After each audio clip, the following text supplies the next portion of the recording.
We are live with Matthew Campoli and Aiden Karadza. Yep. Aiden Thomas Karadza. My son is with us today. And Aiden, how did you stumble upon this guy? Yeah, so I was on the Rockstar Instagram helping out with some of the stuff we do on there. And then I saw Matt just because he's posting the Instagram Reels. He's on YouTube with his own podcast, the Price to Sell podcast. We'll get into a little bit more of that later. And he's just crushing it on the social game. So I saw Matt. He stood out from all the other realtors out there right now doing the videos. And I thought, yeah, it's a good idea. Let's have Matt on and let's talk about it a little bit. Yeah, Aiden, you Matthew, you got through our filter. See, Aiden's one of our filters. And cool. Yeah. I should have checked. Can you guys hear me okay in your headphones? We hear good. Yeah, okay. So, and then Matthew. Yeah, I stumbled across their Instagram. I was stalking you, going deep in the reels. And then I saw... the Yacht Week in Croatia. You were there for that, right? Yeah, of course. How long ago was that? 2018. Wow. Yeah, great time. How was that? Great time. So can you describe what is Yacht Week? What's that whole thing about? Describe it for everyone. So it's funny because I've actually I want to go back. I'm telling my girlfriend because obviously I wasn't with her at the time. I'm like, we need to experience this. It's there's different locations, like there's Croatia, Greece, Italy, Montenegro. It's a week on boats.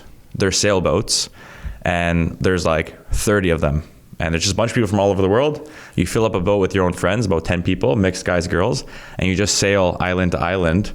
Awesome. In the country you pick. Ours was a party week in Croatia. So it's like there's a music festival. It starts with that. Then we're sailing on all the different islands in Croatia, essentially having a great time. Yeah, totally. Touring the local islands that maybe not many tourist people would hit. And were you with your friends? There's a group of you guys? My best friend. Oh, that's awesome. A good mix of us. It was actually during the World Cup in 2018 when Croatia went to the finals. Yep. So we were watching the semis, celebrated with the locals, with the flares and everything, like on some random island. Really cool experience. That's awesome. The reason we know about it is because we go to Croatia every summer. I don't know if I told you, our father's Croatian. We have a place in Croatia on the Adriatic coast, and we're on one island. Yeah, and we see Yacht Weekend. All those yachts are the sailboats together cruising when we're on the islands, and we're like, every time I see it, I'm like, I have to do that. That looks insane. Such a fun time. And then his uncle, my brother, we're having lunch, and all you guys are they pulled up right into the little cove kind of that we were in, and then we were talking to some of the guys there, and we saw the boats up close, and we're like, yeah, this just looks like the best time Nick ever. Nick ran on some of the boats. I think, I think he's Nick's gonna do it. Maybe he'll. So my brother's 45. Your uncle's 45 years old, but he likes to party. Yeah. So he's running on some of the boats. Like, what is this? What is going on? How do I get involved? Yeah. It's an experience. No sleep though. Yeah. One of those. At one point, I think we saw a picture where all the boats were in a circle. They do the raft parties. So describe that. So they go to the middle of the sea and they just all link up, and then you get one boat in the middle that's a DJ boat. So it's a boat that's just floating in the middle with a DJ, and everyone just on the boats hops into the center because it creates like a pool. Yeah. And we all hop in with our floaties. You have like crazy, you got monkey floaties, duck, the most random thing. That's the whole point. You want to bring the most random floaty. Got it. To get attention. Who was the weirdest floaty? I don't know. Looking back, there's some weird hot dogs and just the random flamingos stuff. And you can get all creative with the flag. So you wrap a flag on your boat. Okay. So you had bachelor parties. I remember seeing that actually. Yeah. So one guy had his face on the boat, so just the big flag of his face. I think we had a Game of Thrones flag at the time. Nice choice. Starks. Yeah, good place for it too. Yeah. I noticed a full send flag. Not that I noticed. I didn't know anything about full send until Aiden described the whole full send stuff, and then I see this full send flag, and that to me is an immediate sign that there's a party happening. That's my only association. I see 1000%. And I actually, Matt, this summer in Croatia, I actually ran into all the guys in the airport. Oh, I got lucky because it's it's a small airport. I guess you've seen in Croatia there, and I guess they don't have their private lounges and jets and stuff that they're flying around with now. So I got to run into them, and that was funny. That was cool to see. Yeah, they've done it. Those guys are the content kings. Yeah. So Matthew, I'm going to change. I'm going to call you I feel very serious when I call you Matthew. It's fine. Matthew. I feel like I'm in trouble. Yeah. That's fine. Talk to how old are you? I don't even know. And how does this whole real estate thing, how do you get into real estate? Give us a little bit about your background. Yeah, sure. I just turned 31. Been in the business it's my 7th year. So 6 full years. Oh, wow. This is my 7th. It was super random. It's one of those just life journeys that just kind of, it just happens as it's unfolding as it happens. If you had asked me leaving high school if I was going to do real estate, I'd be like, what the hell is real estate? It started with self-development. 19, I started reading books. First book was Rich Dad, Poor Dad. Who gave you the book? My friend. Yeah. Good friend. Great Classic. friend. Yeah. Gave me the free version online, reading off my iPad. And at the time, I was going to school. I didn't know what I wanted to do, so I was taking history. And that woke me up because I realized like what a liability or asset was. I just bought a car and I was literally looking into how I can soup up my car. How I can buy rims, exhaust, intake, like how I can just waste all my money to have a nice car. Some woofers, people still. Yeah. Is that still a word? Yeah, I grew up in Vaughan, so like, you know, you want to have, you know, like it fits. But fast forward, I accidentally fell into barbering. So at the age of 19, I started cutting all my friends' hair because they were just busting my chops. I need you to cut my hair because you have the equipment. My mom was in hairdressing, so I started doing that, and I actually was good at it. And I started to do all my boys because they're cheap and they didn't want to go pay. Then we started. We all have those friends. Yeah. We all have those friends. We started to hit the nightlife scene because we're 19. Like, let's go to the clubs. And all the other friends that we have known, mutuals, would see their haircuts. And they say, "Where'd you get it?" They're like, "Matt." So they come to me like, "Can I come see you?" I'm like, I guess. So naturally opened up shop and started charging $5 a haircut, then to 10, then to 20. And that woke up the entrepreneur in me because I realized, I can work for myself. Like I can do things on my own. The skills I built from barbering, I was essentially a chameleon, having to sit there every half hour with a different person, different age, background, interests. And I had to have conversation. I had to hold it down. And I was a really shy kid growing up. So that just burst me out of my bubble. Geez, yeah, you wouldn't guess that.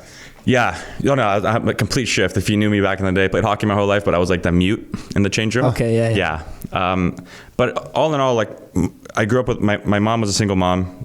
She was renting her whole life, and I grew up in Vaughan. So I'm in an area where all my friends had these homes, and we lived in a basement apartment. So I just didn't understand the financials growing up, but I was always comparing. And I was very embarrassed, right? But I just, I didn't get it. Just I see my friends with these pools and these big homes and all these things. Yeah, especially growing up in that area. I can see it. Yeah. And I'm just, why don't we have a house? So as a kid, I would go to new developments and grab a brochure and bring it home and be like, "Ma, new townhomes down the street. Can you buy it?" She's like, "Yeah, I'll look into it. Obviously couldn't buy it. Then I started searching online when the internet, there's, you can find homes online. I would send it to her. "Can we buy this house?" Yeah, I'll look into it. So when I finally turned 23, she finally purchased her first house with ownership. And I saw the real estate agent pull up in his Mustang and do his job. And this is as I'm finishing university. I was going to go into teaching. I'm giving you a huge summary of my life. No, it's great. I'm bouncing everywhere. Keep going. So I saw him do his job. And at the same time, I had over 200 clients in barbering. And I was thinking to myself, thinking outside the box. I started to think in an entrepreneurial sort of way. How can I leverage this network? Do I go into club promoting? Do I run buses downtown from Vaughan? What can I do to leverage this network? Because I realized that teaching had a cap and a ceiling. And when I did my volunteer work with my mom's school, because she was a teacher, the first thing I asked was, "How much can you make? What's the max you can make?" And once I got that answer, I started to run math in my head. Like, by the time I graduate, is this what I want for my life? And it wasn't. So the timing of her buying the home and watching that real estate agent do his thing was perfect, because that was like an aha moment. Like, okay, I can take this network that I've created from barbering, get into the sales business, because there's no ceiling. And when I'm in this position, I can make whatever I want, but it's up to me. And I had this confidence in myself that I can, I didn't know what an interest rate was. I had no experience or education in real estate, but I said, let me just jump in the deep end, take this thing by the horns, and these are advanced thoughts you're having about leveraging one network you would develop from hairdressing. I was going to say hairdressing, haircutting, barbering, barber or something. That's a pretty advanced thought. Where's that coming from? That's not a natural way to think at that age. Yeah, you know what? Maybe it was me studying history. Okay. So just looking at and analyzing things from such a broad lens all the time. We'd study World War II, a couple of classes, but it was 6 years. Right. So I started to have this forward thought of where I wanted to be in the future. And all my barbering clients were around my age at the time, 23, 22, 21, 24. And I said, okay, they're about to all buy homes or investments. Mm-hmm. And their parents are going to hit that life cycle where once the kids buy the homes, the parents need to sell. Smart. Yeah. Smart. So, so I'm like, you know what? Why don't no one in my friend group is a real estate agent. Let me be that guy for them. Let me be the guy for all my hair clients. I'm going to plant the seeds as I have my license while I'm cutting hair, because I didn't stop right away. So they're coming to me anyways. So I have that funnel in my house cutting their hair, like, you want to buy a house? You want to buy a house? Your family, friends, cousin. And it just worked out perfectly for me. So you were able to think long term at that age. Good for you. I always think long term. I consider I consider that the secret to anything you want to achieve in life. Especially at that age, because I can see even myself sometimes getting trapped in short term thinking and not thinking years in advance, because sometimes I just want to do something for the quick dollar right now. You think so? You can catch yourself. But that's the just combination. We all have to make money now. So one of our best mentors in life said, hey, listen, every day you have to work on now income and future income. Yeah. That you have to make some money today. But every day you should be doing something to make you money in the future. And it's probably been one of the best piece of advice that we've ever gotten. And now there's that's a principle, and then there's strategies and tactics on how to put that into play. But for you to think that way at that age, good on you. Yeah. And then so Rich Dad, Poor Dad, what other books, just the way you're speaking, I get the sense that you've read a bunch of other stuff. I'm a self-development junkie. Okay. Yeah. So what are Think and Grow Rich like 3 times. That's like the Bible for me. I'm in the middle of that right now. Oh, it's so the funny best. Like that woke me up to the subconscious, and then the power of that. And then that led me to law of attraction and all those things, and then journaling and scripting and all those things. So now I'm a big manifestation guy. Cool. Yeah. So you journal regularly? Yeah, every morning. Every morning? Yeah, and visualize. Huh. Yeah. What time is this? So this is a routine? You get up at the morning? Yeah. My alarm's for 5:30. Not getting up at 5:30 though, because I'm fighting. Sure. I won't preach and say here I'm up at 5:30. Yeah. As soon as the alarm's up, I'm up. I snooze, man. That's when you start the battle. Yeah. That's the first battle. No, I like to be up around like by the time I'm out of bed, I'll go to bed 6-ish, and then first thing I'll do is I'll meditate or visualize through a guided meditation.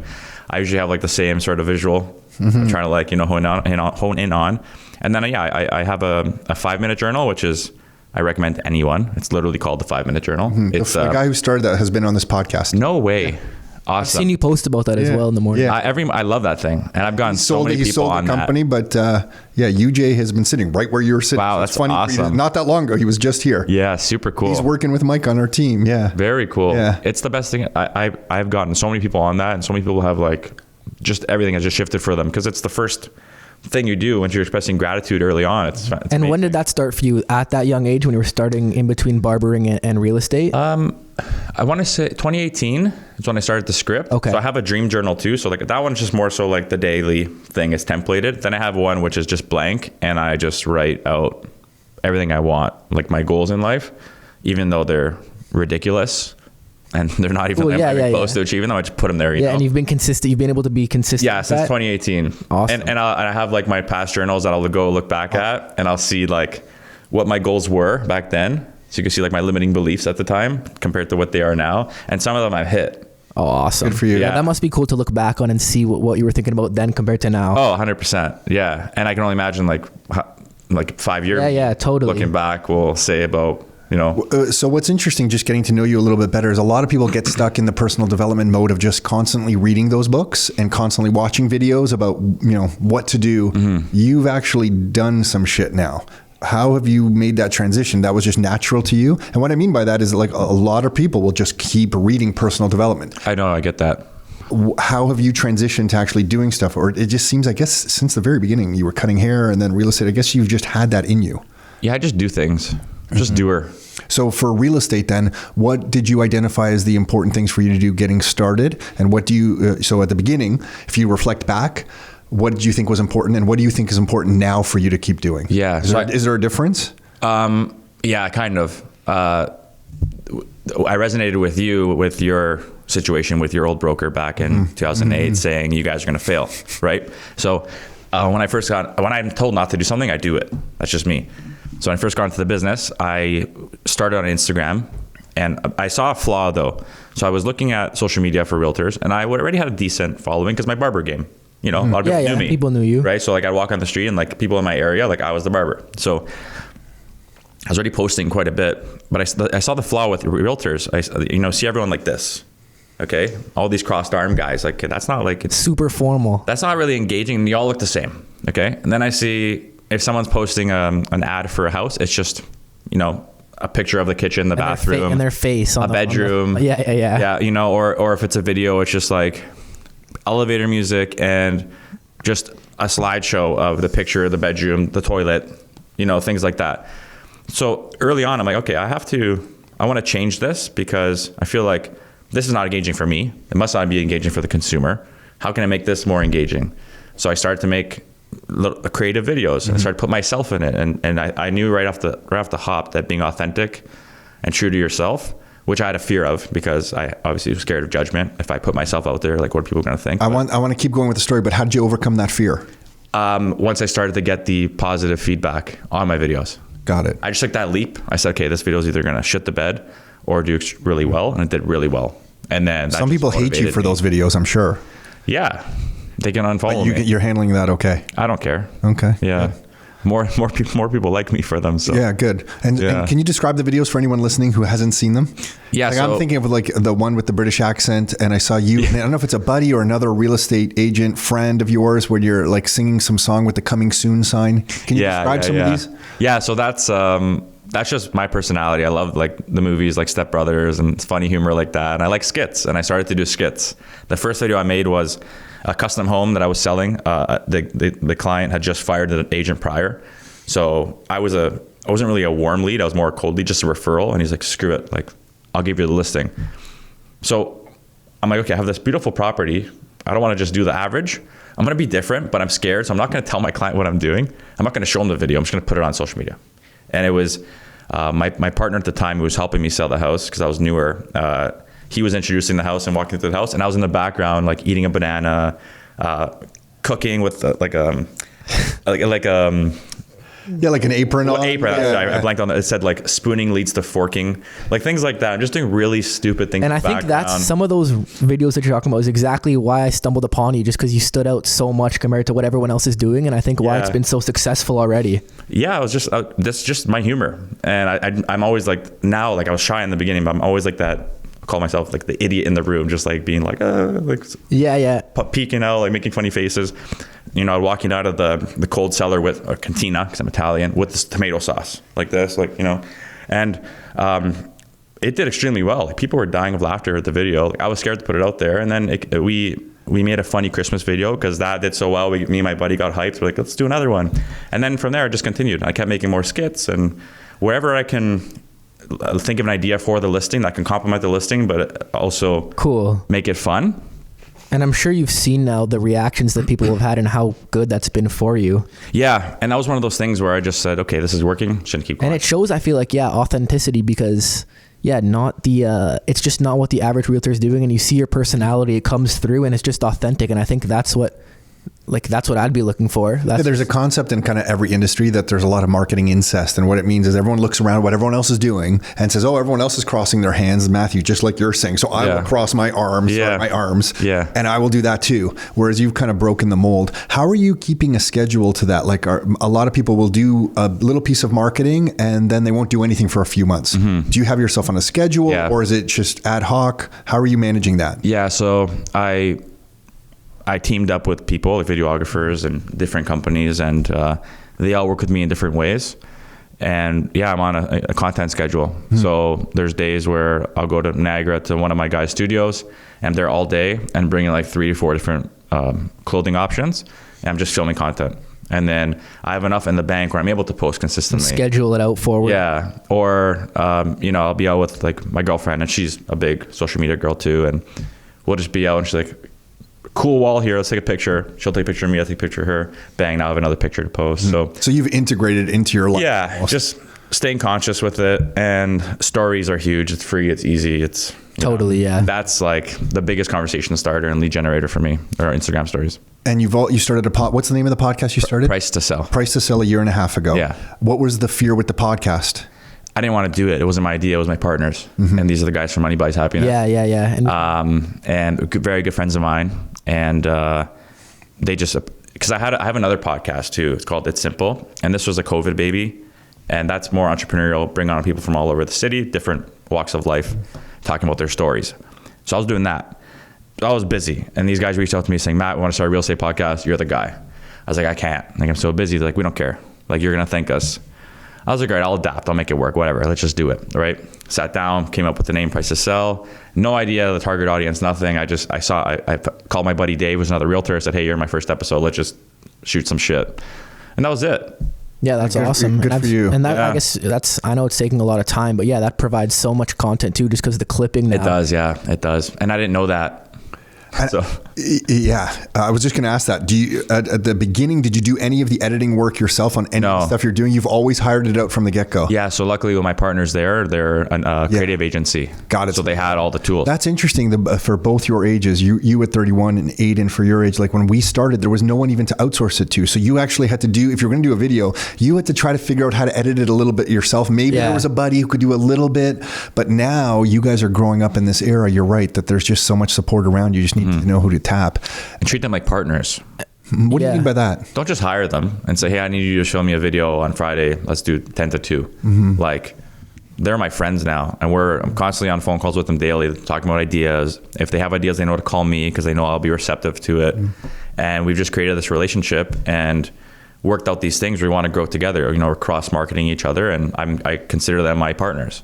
These video people. Cool. And I think we've talked about this in the past your too. generation, you guys generate like younger generation. You guys are going to be on fire in another 10 years. Holy shit. But yeah, just the importance of whoever uses the tools and their network and connection the best seems to I don't know, come with the best results. So you're identifying that. Now that's interesting because I think when we were growing up in this particular business, there was a lot of scarcity. Like the mindset was more, I guess it's still out there, but there was a lot more of this is my lead or my listing or my client. Whereas the way you're both talking right now, you guys both seem like you're open to cross promotion, supporting someone else. Matthew, why do you believe in that? Is that something you've given conscious thought to, or is that just naturally the way you've always behaved? Because most realtors aren't going to, you said you were bringing other real estate agents on your podcast. Most people aren't doing that kind of stuff. Most people are protecting what's theirs and not trying to share it. Again, it comes back to my long-term thinking. Like I'm a delusional optimist, call it. So a lot of the time I don't know the direction it's headed, but it feels right. So I'm going to do it, knowing that doors can open up, opportunities and things I wouldn't have had yesterday. So when I'm bringing on these agents, there's a lot of conversation that happens prior to the podcast and after. I've been a big believer in collaboration, especially when the market was hot. If I'm in a bidding war and that guy was on my podcast, I know they're their agent, damn right my client has a one-up, Yeah. And off-market opportunities. Now we're in a market of low supply. I'm getting so much things off-market because I'm consistently, I've built a relationship when I met them and I've maintained it. And a lot of these people are my good friends now. And it's allowed me to source a bunch of deals. Now I'm getting into the bigger development space, which I never thought I could do. But here I am being presented all these opportunities because of these relationships I've built. So to me, I think it's the most important thing for a realtor. And it's a big value add to my clients. And I'm a big preacher to my clients when I meet with them. It's like, I have a huge database of agents that I'm all friends with. And whatever you want, I can get you. So...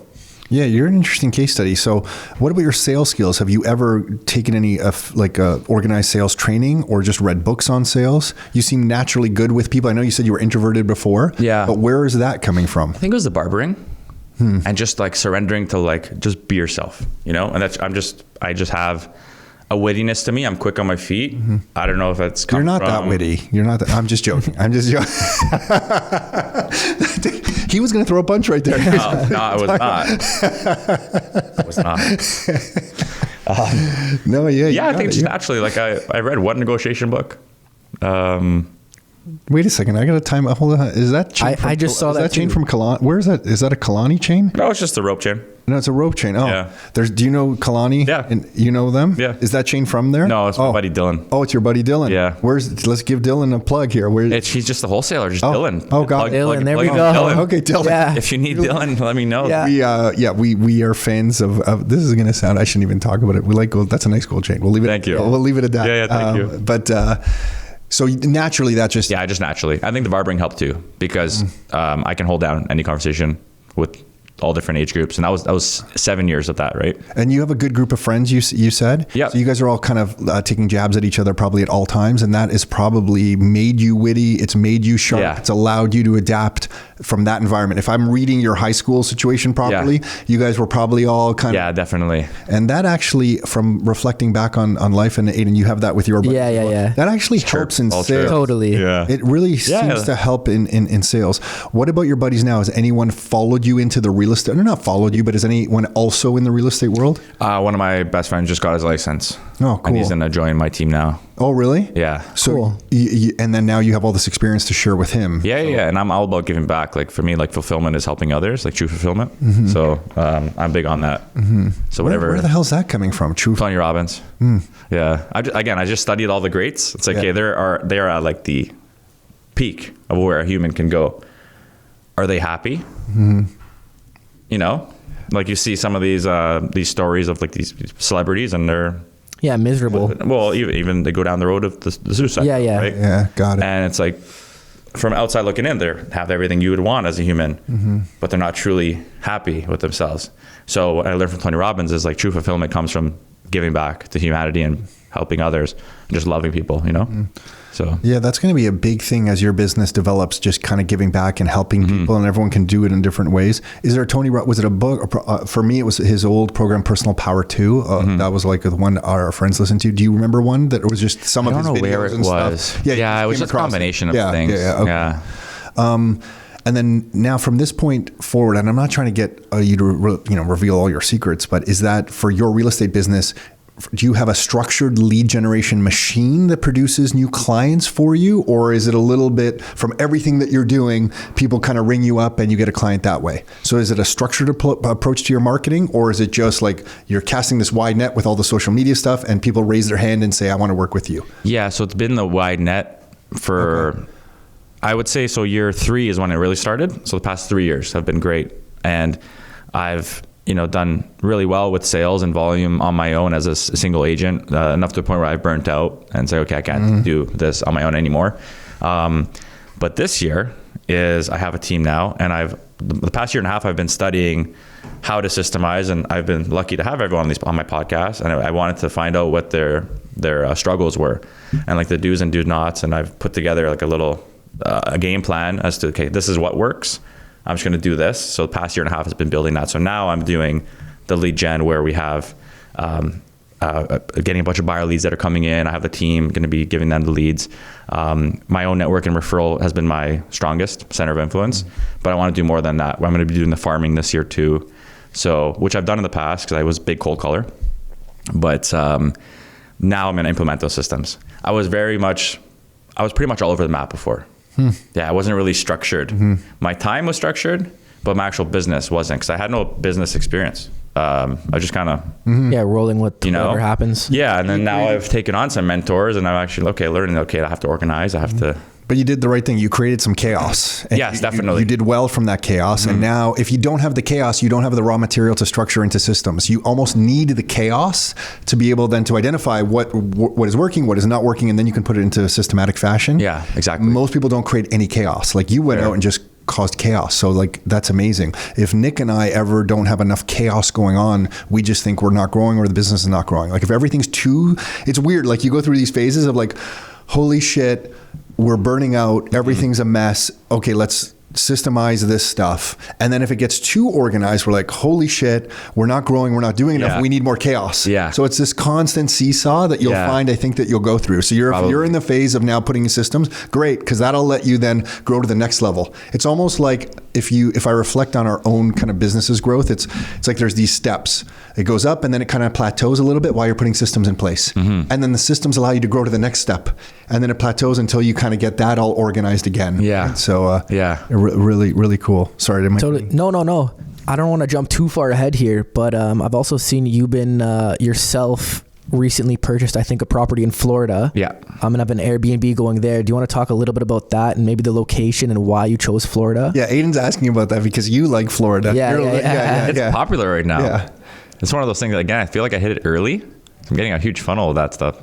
It does seem popular right now. You're right. Where in Florida? Fort Lauderdale.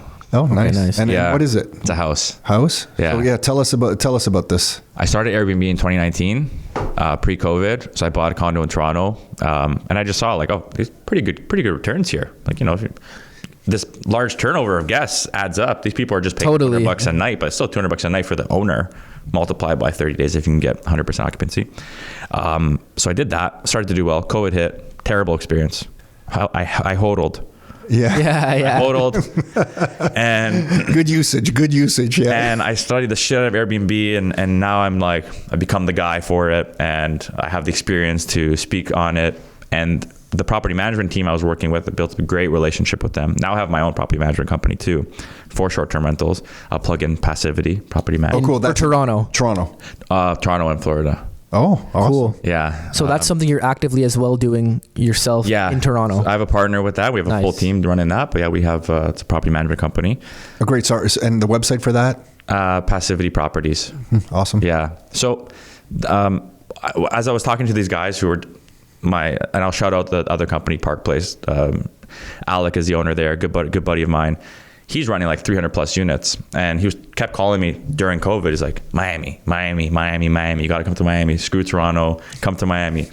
And I loved Miami. I was going there all the time. So I started to get his numbers. He was sharing with me in real time. And then I was studying it. And then last year, a real estate agent out there cold DM'd me and started to share his current Airbnb that he was running and the numbers there. And I'm like, holy crap, 10K USD a month, like pretty consistently.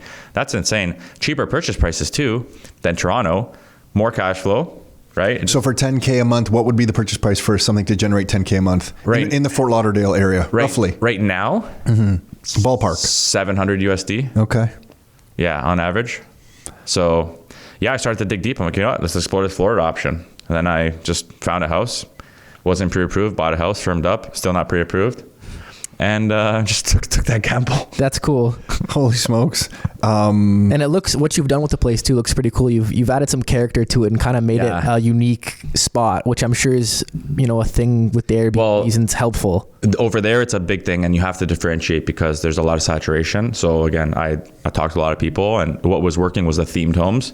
So we designed ours in a Louis Vuitton theme. So there's a feature walls. People can go and do in their Instagram thing. We had a girl throw her launch party for her some brand there. Yeah, it looks cool in there. It looks cool. You did a good job in there for sure. Yeah, so it's been doing well for that. And yeah, it's been doing great. It's been cash flowing. So far, so good. We're awesome. 3 months in. At those numbers, those are great numbers. 700,000 purchase price, 10,000 a month. Are you able to generate 10,000 a month? Is that so? The first month we did about $8,000. Second month we did about $9,000. March we're already over 12. Those are amazing. Wow. Yeah. April, I don't know, maybe like we're at 3 so far. And the management's been okay now that you have this management company in place. It has been fairly hands off for you. Yeah, and that's what I love about the management companies. It's for the investor. It's totally hands off. Like I receive my monthly payment, and that's cool. it. And that's the same for the condos that you're doing in Toronto Same as well. thing. And for your I forget I have it. Cool. Yeah, I just and that one's a cash cow too. Toronto Airbnb is a cash Is that a Toronto condo? I'd imagine. Toronto condo. Right downtown. Yeah. There's only certain buildings that allow it. Yeah, that's right. And I remember through COVID, we had a situation where somebody called in here, and I think they were trying to sell their condo because in the building, I think there was like 80 for sale right when COVID hit, or a few months later, and it was all the Airbnbs in that building, and people were trying to kind of dump them. It was really that was just like that was a big anomaly in the market. But you held on through. We listed it.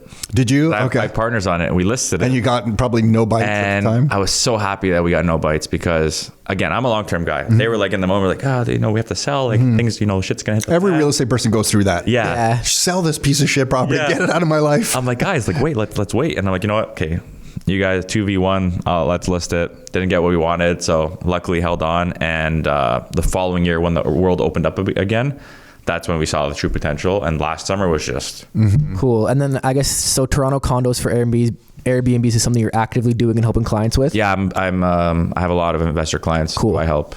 Oh, great. Yeah. Okay.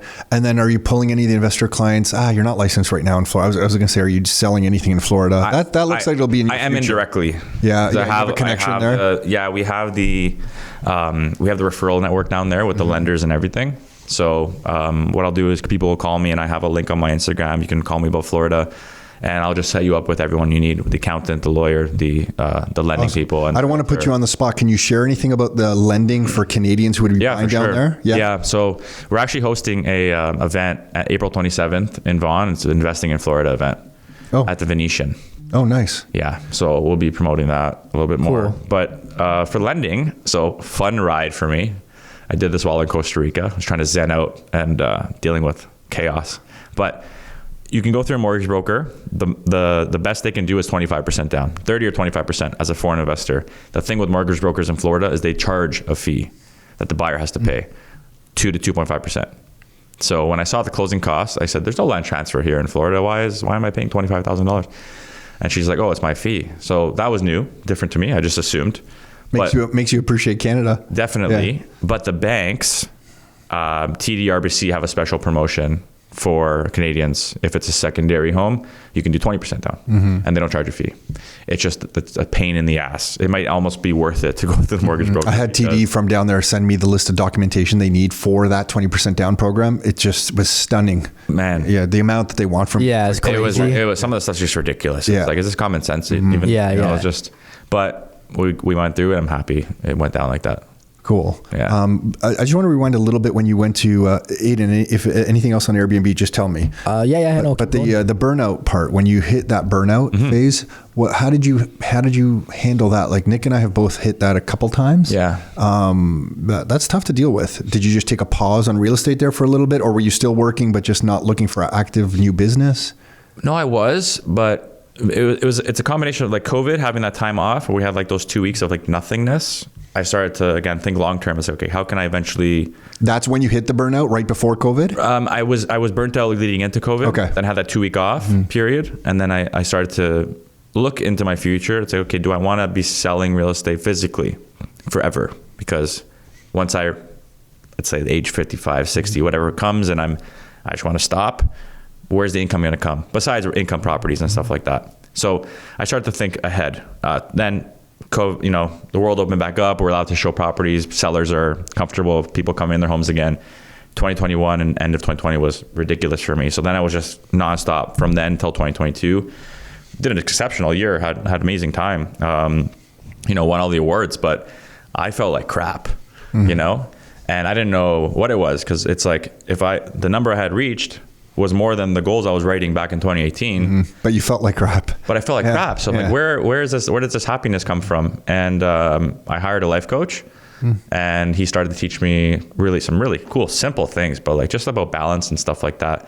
Can you share one that helped you? Yeah, like one of them was, so obviously being so in the business and my time in the business, all I wanted to do was like be on phone calls all day, be in showings at night, writing up deals, repeat. Gym was always a non-negotiable, but just consistently doing those things. And I stopped seeing my parents. I stopped seeing my friends, and I just felt really disconnected.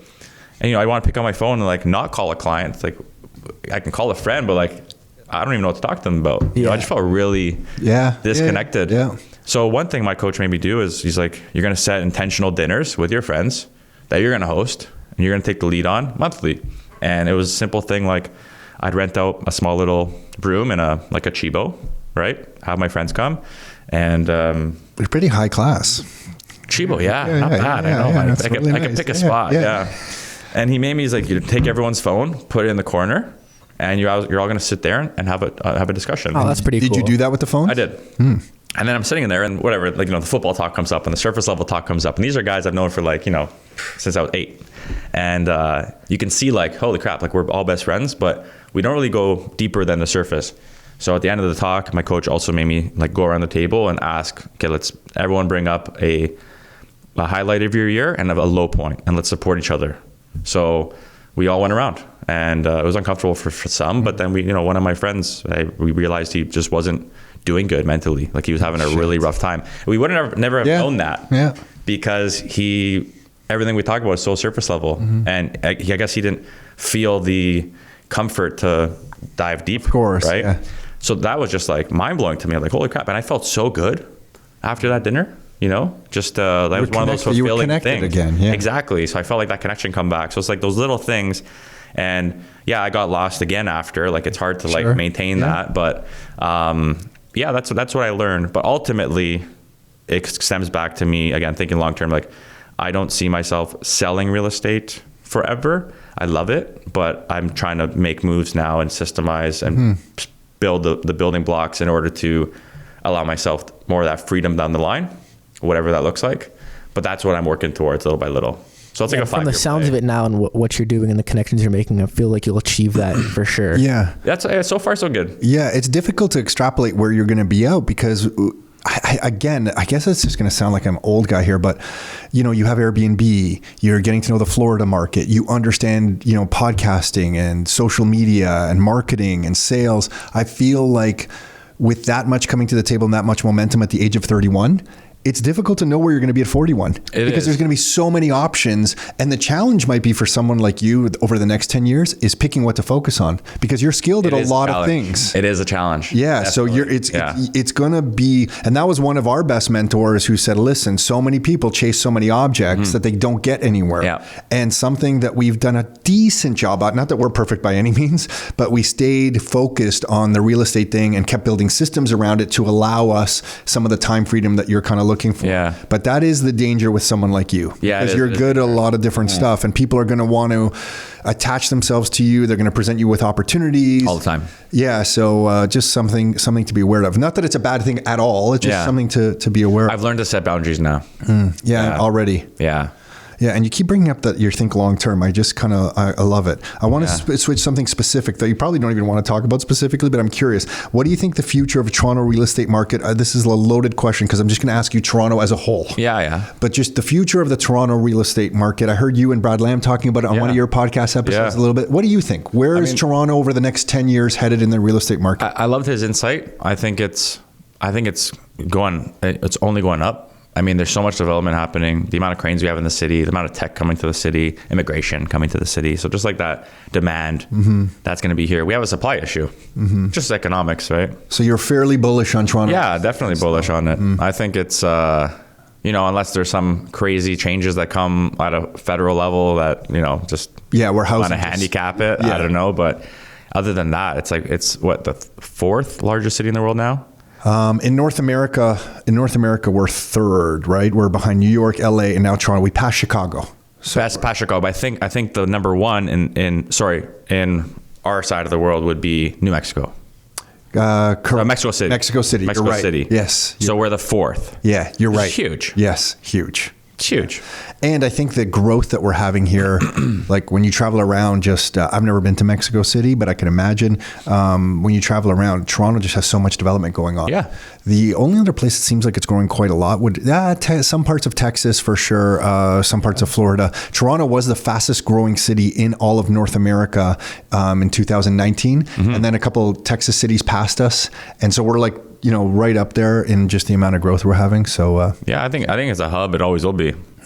Yeah. And you were saying now you're at the age too where, or have been, I guess maybe for a couple of years, where friends are buying homes, purchasing homes, looking to buy. And obviously it's been harder for people to buy. Is there any strategies people have using? Like what are your thoughts on, I guess people that are looking to buy their first home? I mean, it's getting, more challenging. Where do you see that going? I think we kind of all agree where we see that going right now. Aiden's and what are their thoughts? You're like, hey Matthew, get me a deal somewhere. yeah. I guess just what are your thoughts on how to get in, like the easiest way? I guess without overcoming that fear. Well, I guess I hear some people talk about maybe buying a duplex. They're renting out their basement, renting out that second unit. Like house hacking. Yeah, maybe people are renting for longer, trying to save for an investment property first. Maybe. Yeah. Well, I mean, house hacking is always a great option. Yeah. JVing with a partner or partners. That's what I did for my first condo. Totally. And that's what Anthony on the team here has done a really good job of getting some friends together to buy some investment properties before buying you're not like, if you're all, house. You have a certain amount in the bank and you don't want to exhaust it all and you're scared and you're uncomfortable, just JV with someone. You don't have to use it all. Totally. At least you're in the market. And I think we'll be seeing more and more of that as time goes on. Yeah. And like we were talking about, just more people, like families and stuff. Yeah. More people living in one unit. Yeah. Yeah, agreed. It just seems more and more expensive. I guess there's two things: overcoming the fear of purchasing, and then just getting the money to do it. Yeah, and you can get super creative if you don't have that fear. You have a good network, and you can do the whole. So at your age group, people are starting to get married. I would assume. Yeah. How are they making that transition into buying something? Are they doing what Aiden's saying? Maybe doing a house hack, or you're probably not JVing on a house you want for your family. Yeah. So what some people are doing is they're just buying, like back in the, let's take a couple steps back. I'm at that age now where my friends are married. So if I'm, backtracking a couple of years, some of them would just want to buy an investment condo together and had to rent it out. And and then now, got that. Now right? moving into it. Yeah, either moving into it or they're going to sell it and try and put a down payment plus their savings into other things. That's a good stepping stone. Some people would buy the condo and actually move into it and then sell it and use that as a stepping stone. Some other friends of mine have bought a house, and then if they can stay at home, they stay at home and live in the basement with the parents or in-laws, or just go rent the spot for the time being, something like super cheap, and just let the property do the work for them. Yeah, so everyone's finding a way. Yeah. Pretty much. Yeah. Like there's ways, like again, Italian background. Parents would love nothing more For you to live at home. for us to live in the basement, you know? Yeah, for sure. And a lot of my friends have exercised that too. Yeah. So Yeah. why not? Yeah, there's no shame in that. No.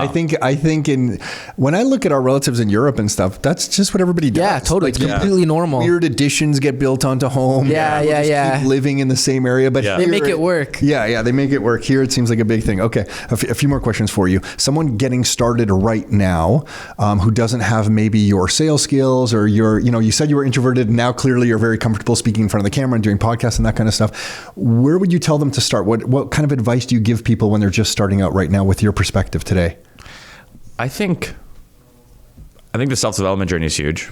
I think finding that self-confidence in yourself and that belief, because you can go 5 years in the business and I'll have that limiting belief that you can never sell 100 properties a year, or I can never make $500,000 a year. I can never be like Bob over there. That's the first issue. So if you can overcome that, then you can. For that, listen to podcasts, read books, personal development. Yeah. Okay. Just take a deep dive with yourself. Fix your self-image. Yeah. And then the rest will just kind of, come. But having a good mentor, awesome. That's confidence in itself too, because you're learning the skills. Maybe you're on the field with them. You see how they're successfully closing deals or transacting with clients. You're taking that skill set and then you're applying it to yourself. That's a confidence thing. So that helps you get out of your shell and actually attack things better. A combination of those things. But I think the fastest you can be yourself and not be scared to put it out there, the faster you will receive and attract things. Why are you saying that you've experienced that yourself and hearing that from your mentors? This seems like a big thing. That was I found that on my own. The mentor stuff, like my mentors, when I first got into business, my broker told me not to waste time on Instagram at all. He's like, you're never going to sell a house on there. Don't even waste time on there. Right? He's like, you should be in here 8 o'clock, cold calling, blah, blah, blah, which I was doing, but I was still doing the Instagram thing. How does cold calling work today? Like, do you actually got numbers? I don't even know the basics. Yeah, I use Mojo Dialer. Okay. And you can scrape an area. You draw it on the map and just pull the numbers. Okay. I was calling houses. Okay. Awesome. So I wasn't speaking to many people who had a house phone, right? Yeah. But I was doing that for the beginning just to get even objection handling. Yeah, even that I bet, because you're just getting rejected, I'm sure, all the time. It was great just for that's where the wittiness. That's where the wittiness kicked. Yeah, totally. Yeah. Totally. I had a couple of lines where they're like, people are like, oh, you're another realtor? I'm like, you must be psychic. And then they would laugh, right? I'm like, you want to tell my fortune? Like, just those things on the phone. So start with personal development, and then after that, when they, they learn to be authentic and just share who they are as a person, tactically or strategically after that, what would you tell them to do? Just find something that. So for me, it's like if you're getting feedback from your friends or family about a common thing, for me, it's like, you're hilarious, you should be in stand-up, or this was funny, or like you do this super well. I'm like, okay, people are saying this about me. I'm going to bring my humor because that's what people love. Yeah. The real estate game. If everyone's loving it outside of real estate, let me bring it to the game. If you're an analytical person, so if you're really good with numbers and you're in the background making all your Excel sheets and all these things, if you're really good at that, come out and start talking about the data, because that's your strength and people are going to appreciate that. There's guys who kill it on my Instagram too in the industry. All they do is talk about the stats and this and this. And guess what? Their following has been blowing up because people resonate with that. So find your strength, get uncomfortable, and be willing to put your strength on camera and then do it consistently. Yeah. And just going back to what you were saying about the content for a second. Beautiful advice.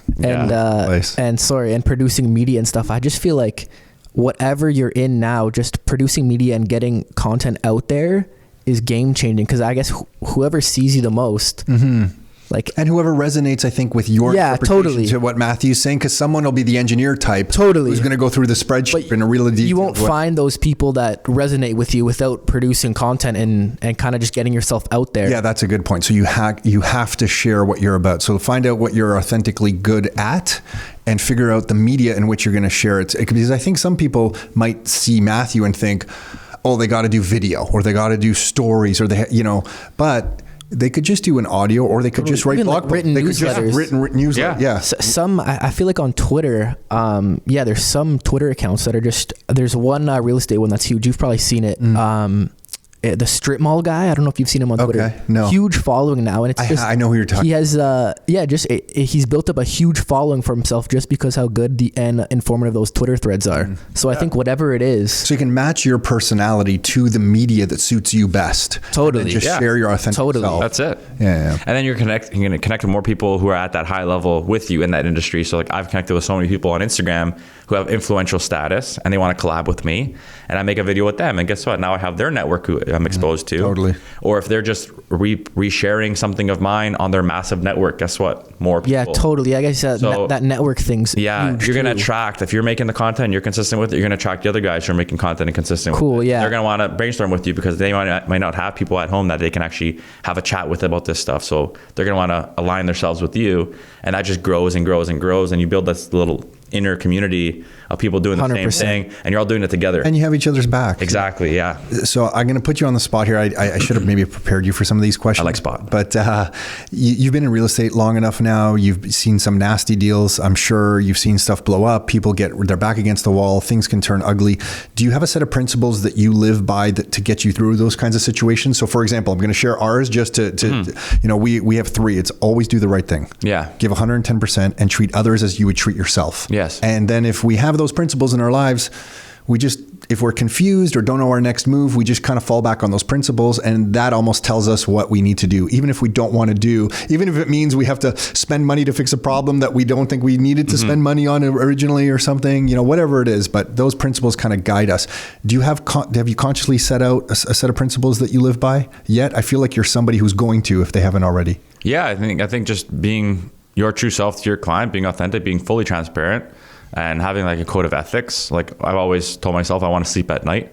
So I essentially tell my clients, like, I'm not gonna make you do something I wouldn't. And that's it, right? Like I've walked into homes in 3 seconds. I'm like, let's get the hell out of here, right? Like I'm all about just being completely honest with them, and it just allows me to go on in life and feel good. Yeah, good for you. Right? Yeah. So, and they know that, and then they trust me a lot more, and then they actually come to me and ask me the questions like, okay, seriously, like, what do you think? Like, they actually want me to help them and guide them. Some people will take over an agent and try and be the expert. Like, okay, no, we're going to do this, because they actually don't have a trust in the person, and that agent isn't like, putting their foot down or like gaining that trust. So we'll start to wrap here. What should we have asked you that we haven't asked you yet? What do you want to share that you haven't? It would have been interesting to see this guy go down the club path and do those buses down Toronto. Yeah, totally. I feel like anything you put your mind to. I did do that a little bit. Oh, did you do that? Yeah, you had your time. $20 a head. Yeah, did you? Yeah. I was filling buses up, man. It was,